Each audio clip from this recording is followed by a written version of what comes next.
Okay, I'm almost finished with the second rug, and it's not very hard to see, but the rug looks clean. And as I walk on it, with my slides, I can feel the warmth from where I've already vacuumed or mopped. Now I'm going to do the third rug and last rug.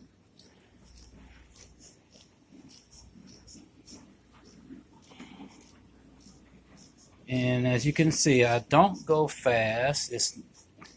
The mop is not heavy.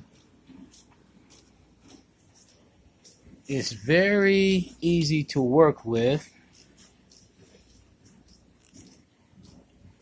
And it does a great job. I like the fact that it's killing all of that bacteria. Things that the regular vacuum doesn't do. It only vacuums up the dirt.